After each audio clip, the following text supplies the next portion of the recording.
Bom dia, meus amados irmãos, que a graça e a paz de nosso Deus e Pai maravilhoso seja com cada um de nós, nos fazendo prosperar sempre, cada vez mais, continuamente, tudo para a sua honra e para a sua glória.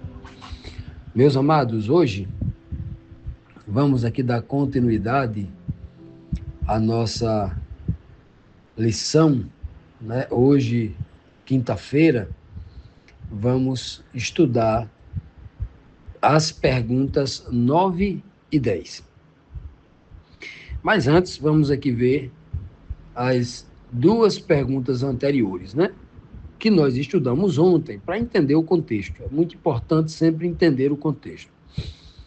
Ontem nós vimos, quando Paulo diz que Deus não se agradou da maioria do povo lá do Antigo Testamento, ficou lá no deserto, que não obedeceram, né, e caíram prostrados, morreram lá no deserto.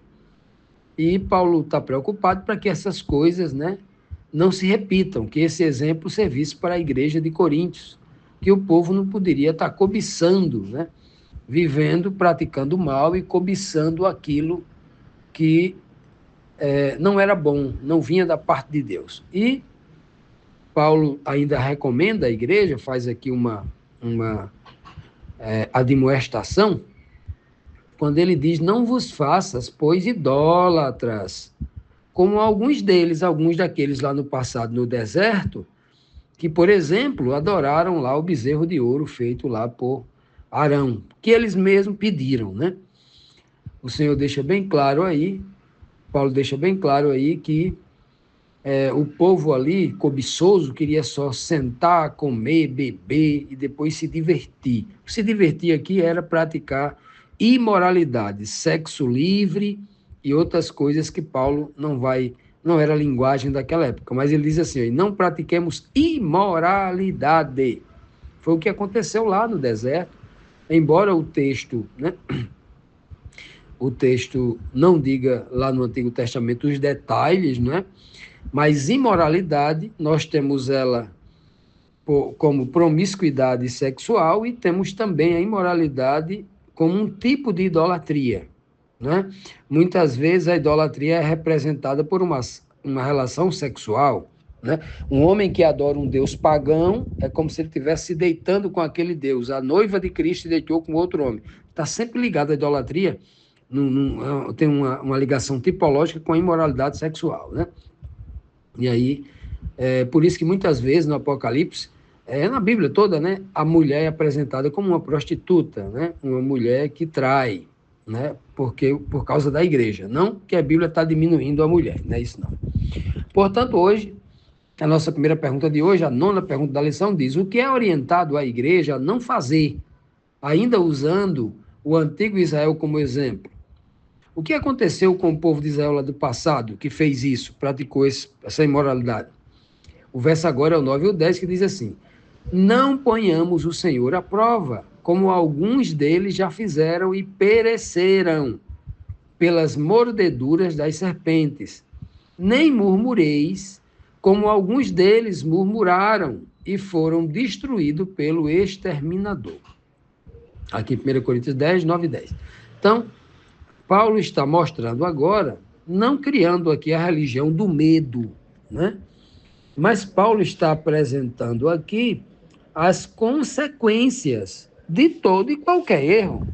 Agora, se um erro comum, um erro corriqueiro, que está ligado ao nosso estilo de vida moderno, nos traz prejuízo, então, que tipo de prejuízo teria um erro contra a palavra de Deus, que é uma palavra eterna, que o objetivo é preparar o caráter do homem para a eternidade? Ora, claro que é uma consequência também espiritual de ordem eterna. É um prejuízo muito maior, é uma consequência mais terrível, né? E é por isso que Paulo está tentando falar aqui a mentes espirituais, a homens, né, espirituais, para que entendam o quão é ameaçador, o quão, né, é terrível, e claro, uma grande ameaça é desobedecer a palavra de Deus, né, para se envolver com idolatria aqui muitas vezes chamado de imoralidade. A idolatria é uma imoralidade mesmo, né? Então, Paulo diz, usando o termo aqui, que alguns pereceram. Veja que Paulo poderia ter usado aqui um termo morrer, que é muito comum na Bíblia, né? Isso aqui é sinônimo, né? É muito relativo aqui, é sinônimo usar essas duas palavras, perecer e morrer. Só que a palavra perecer, ela tem um, um, um fator maior, tem um peso maior, porque perecer significa deixar de existir para sempre, desaparecer completamente. Não que morte não tenha esse sentido, que também tem, né? Pode não ter na cultura grega, né? Que tem muitos cristãos aí seguindo a cultura grega, né? Achando que Deus chama um judeu, que é Paulo, né? Um homem de origem hebraica, para falar em grego, né? Tem algumas pessoas pensando assim, e por isso aí tem muita gente errando, né? Errando nesse contexto, muito preso à letra morta, né? A palavra grega, muitas vezes a palavra vem carregada da cultura pagã grega, e esses teólogos, né, esses apologetas, às vezes cegam para essa questão, que é muito importante para compreender o conteúdo, né, da palavra de Deus. Portanto, Paulo usa o termo perecer, morrer para sempre, né? Eles entraram nesse caminho lá no deserto, por exemplo, eles foram mordidos por uma serpente venenosa, e eles morriam. Mordia, morria. Serpente venenosa e perigosa, né? Não tinha soro antiofídico na época. Mordeu, morreu.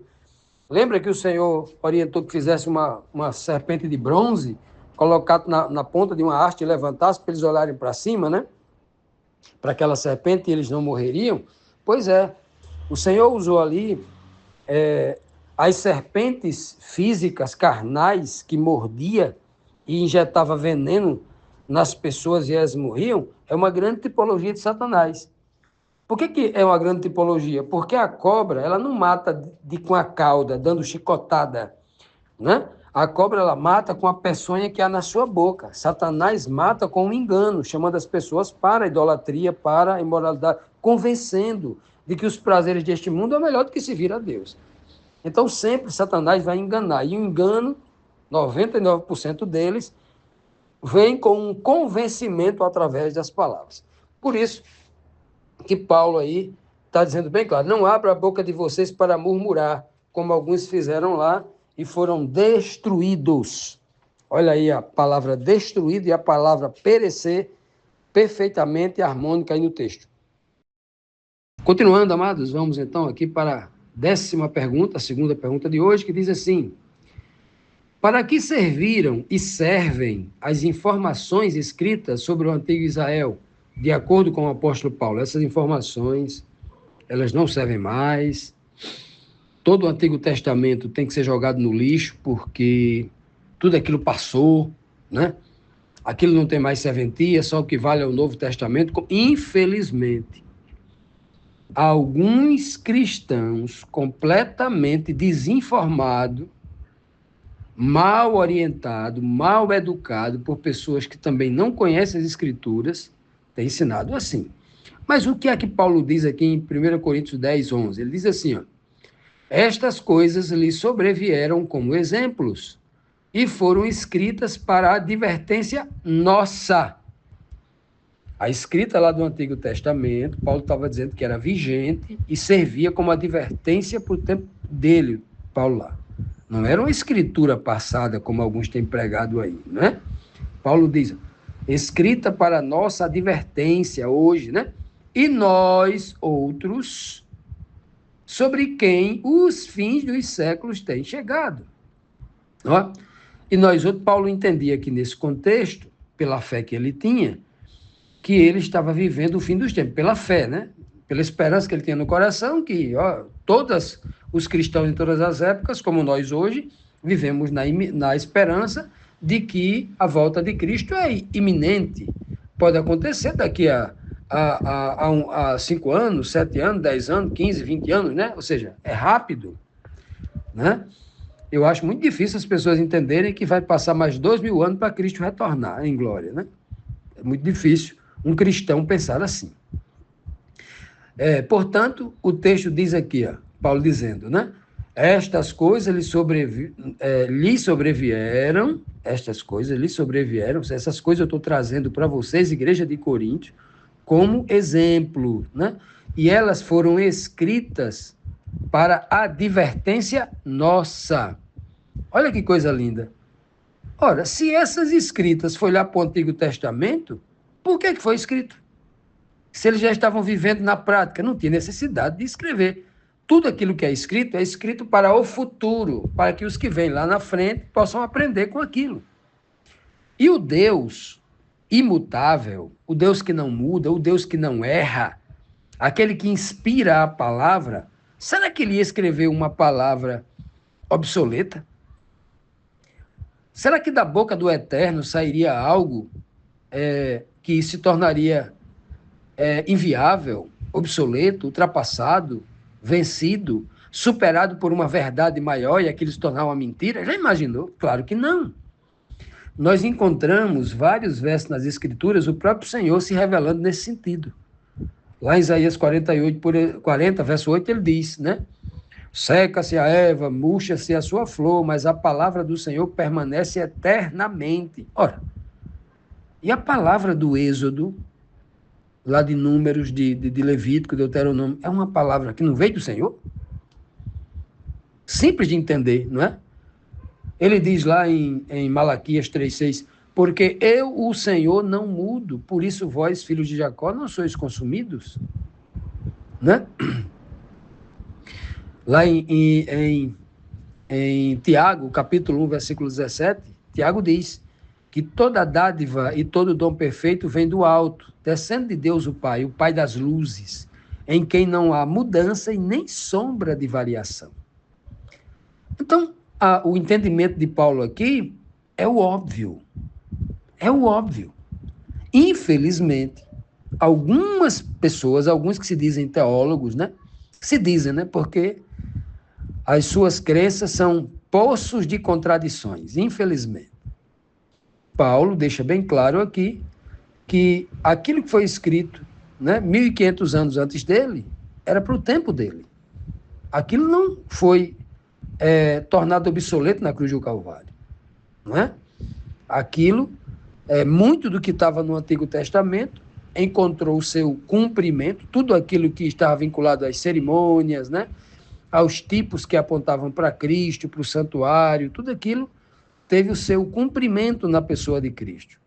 Mas as outras informações de ordem eterna, não. São muitas outras informações, né? Orientações, como o homem deve proceder, como ele deve viver na sociedade, como ele deve se relacionar com o seu próximo, como ele deve se relacionar com o seu corpo, relacionado à saúde, não só à saúde física, mas também à saúde mental, né? Hoje isso está muito mais evidente, claro, né? Então, portanto, aqui, meus amados, Paulo diz, isso foi escrito para advertência nossa. Se você não ler e aprender o que está escrito lá no Antigo Testamento, você não será advertido e você pode cair no mesmo laço, no mesmo pecado, né? E é o que tem acontecido com muitas igrejas, né? Muitos movimentos, surge uma igreja a cada dia. Hoje são mais de 180 mil igrejas no mundo, né? Uma igreja mais moderna do que outra, que não segue a palavra, segue modismos, né? Interpretações equivocadas, ideias místicas, descontextualizadas, e aí, como diz alguns aí, o cúmulo do absurdo nós temos enxergado aí na internet, por exemplo, que é um universo aí livre para todo tipo de ser falado, todo tipo de bobagens, e também algumas verdades falada, é claro, né? Mas muita bobagem na questão teológica, né? Muitos homens buscando apenas ser visto, né? Ganhar o dinheiro, ganhar a reputação, e esquece essa verdade. Mas a Bíblia aqui, Paulo está dizendo, leia você lá o texto, veja que isso é uma advertência de Deus para você, para nós outros, né? Principalmente nós que vivemos hoje em 2026, que vivemos literalmente muito mais do que Paulo, né? Que viveu 2000 anos atrás, quase 2000 anos atrás, que ele diz aqui, os fins dos séculos têm chegado. Nós, mais do que nunca, vivemos neste período, o fim dos séculos. Que todos nós possamos receber toda essa verdade que Paulo está mencionando aqui dos livros lá do Antigo Testamento, como uma advertência de um sábio que está nos orientando a andar por um caminho seguro, para que nós não experimentemos as consequências terríveis que ele aponta no texto anterior, que é o perecer e a destruição. É uma consequência natural quando nós escolhemos o mal, o pecado, não ouvir nem praticar a palavra de Deus.